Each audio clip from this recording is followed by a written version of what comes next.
n'êtes pas sans savoir que la SPL fait la une depuis maintenant quelques semaines.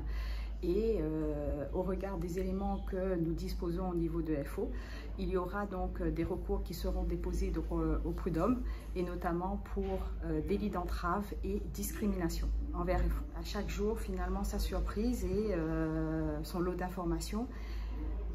À un moment, on se dit peut-être que ça va s'arrêter, mais je crois qu'on n'est qu'au début, c'est ce qu'on nous a laissé entendre en tout cas, et on ne peut que regretter que finalement on parle de la SPL non pas pour ses bons et loyaux services auprès donc des administrés, mais pour des faits que je pense on aurait pu tout à fait être évités. On attend un vrai changement. Il faut savoir que nous avons changé soi-disant de direction. Nous sommes encore confrontés aujourd'hui à des absences donc de convocation à des instances qui sont essentielles pour la suite. Conseil d'administration, je vous donne un exemple simple. Je suis la seule élue du collège cadre. La nouvelle directrice me fera part même des textes sur lesquels elle s'appuie, et elle mettra bien en avant que le collège cadre doit être représenté au sein du conseil d'administration. Ça fait plus de un an exactement, depuis février 2022, le collège cadre n'est pas convié au conseil d'administration. C'est simple, il suffit de regarder les anciens PV. Et les anciens PV parlent d'eux-mêmes, puisque Madame Lambert interrogeait régulièrement le conseil d'administration, le PDG, sur les dérives que moi j'avais pu constater au sein de la SEM et qui est devenue donc SPL. Nous, FO aujourd'hui demande la dissolution du conseil d'administration. Nous voulons une nouvelle équipe aux commandes de la SPL. Quand on me dit qu'on n'était pas au courant, aujourd'hui plusieurs documents qui sont en notre possession démontrent le contraire.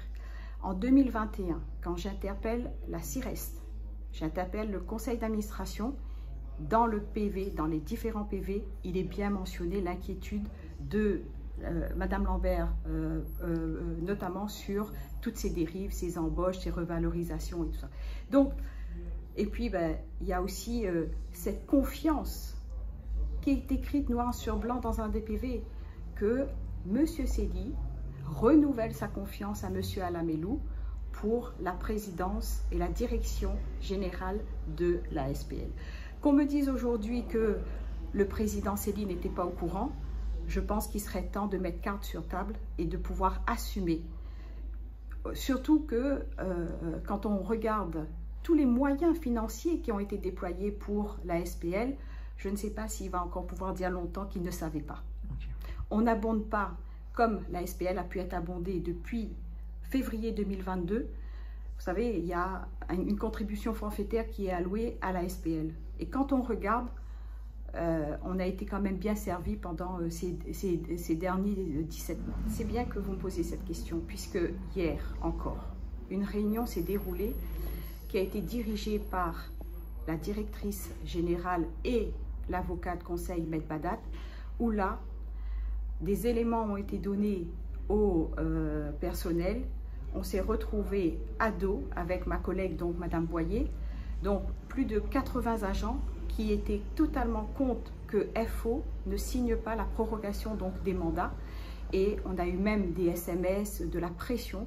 D'ailleurs, je profite, des plaintes ont déjà été déposées et on se réserve également de porter plainte. Enfin, FO réfléchit également là aujourd'hui à porter plainte contre la direction et Maître Badat au regard des propos qui ont été utilisés hier lors de la réunion.